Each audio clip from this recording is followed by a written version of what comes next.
Hello mga viewers, ito gagawa na naman tayo ng tinapa na isda, kalungkong sa pork chop. Ito, pakuluan muna natin ng pork chop hanggang lumambot. Lagyan natin ng asin para tumasa yung karne. And then, after 15 to 20 minutes, ako inahin yung karne. Prepare na natin yung pag-steam ng galunggong na isda. Ayan, habang hinaahon natin yung karne natin, prepare ko na rin yung pag-steaman ko ng galunggong.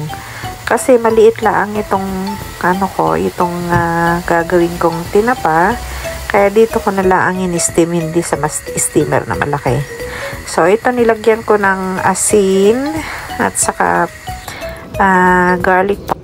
Ito, prepare na tayo ng pagpapausukan natin. Dito sa may barbecue stand ko, naglagay ako ng kahoy. Kumuha na rin ako ng mga dahon-dahon dyan sa garden ko para yun ang pagpapalagay sa may ilalim niya para umusok. Tapos, nilagay ko pala yung mga baon ng doon para mas mausok pa. Kasi yung usok niya at saka yung baga ng apoy, yun ang luluto doon sa karne. Ayan. Ayan na. Usok na. Takpan lang natin hanggang sa ayan na, ang smoke tinapa natin. Maging brown siya. Medyo matagal nga lang dahil ayoko na there you go. Kaya dinahandahan ko na pagluluto ko sa kanya para at least mas masarap. Mas mainit yung niya. Oh, it's gonna be yum yum. Mas masarap yung tinapa natin.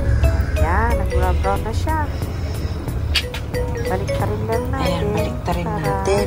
Sa kapilan natin yung side niya. So, konti lang yung apoy niya. Yung usok lang niya. Mahalaga dyan.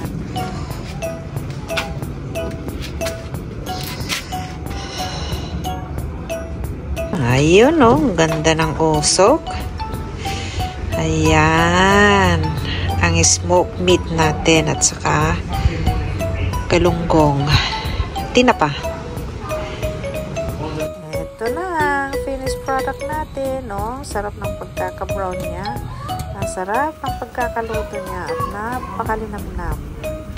Ang sarap niya. Pati yung karne, tamang-tama lang ang sa alat niya kasi hindi ko na nilagyan ng asin pa. Yung pinang-steam ko lang. Yan. Ang sarap ng tinapan natin. Kain na!